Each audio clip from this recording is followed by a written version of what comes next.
Respect isn't just something children show with their actions. It's something they show with their words too. A lot of daily struggles preschoolers go through boils down to language. Yelling instead of asking, grabbing instead of using their words, hurtful comments instead of honest feelings. And the truth is, the kids aren't being necessarily rude, they're just missing the words to say what they actually mean. So today we're talking about how to teach children to use respectful words to express their needs, their feelings, and their boundaries. For young children, respectful words don't mean perfect manners.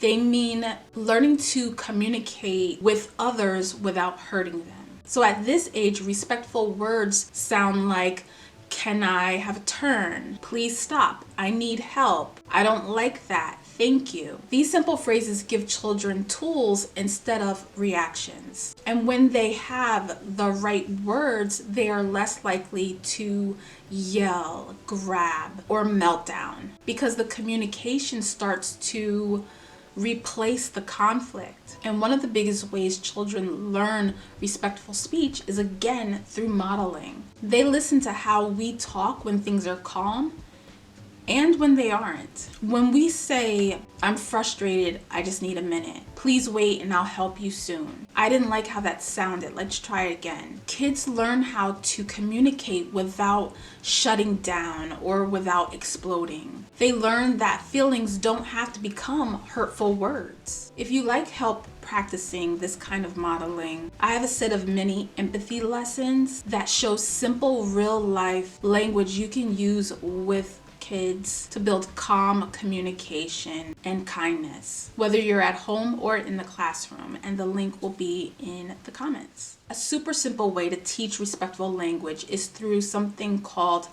try that again. When a child uses words that are rude, loud, or hurtful, calmly say, "Try that again with respectful words," and then show an example. "Can I have that toy next? I'm upset. Please stop."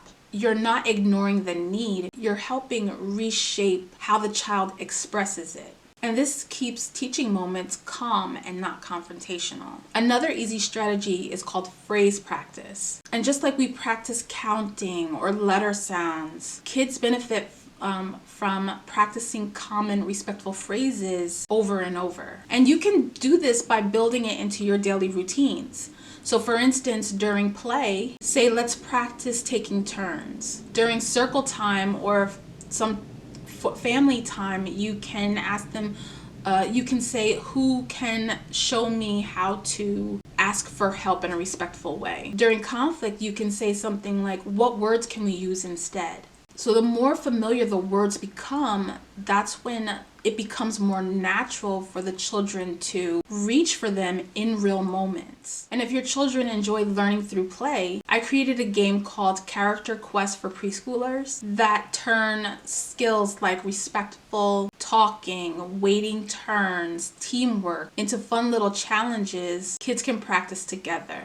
And I will put that link in the comments. So there's one important reminder: kids won't use respectful words every time. When feelings are running high, language is still developing. This doesn't mean that the practice and the lessons aren't working. It means that their brains are still learning, that their emotions are growing, and that practice is still needed. So progress doesn't look like perfection. It looks like trying again after slipping up. The goal isn't to raise children that always sound polite. The goal is raising children who can express needs without hurting others, stand up for themselves kindly, choose communication over conflict.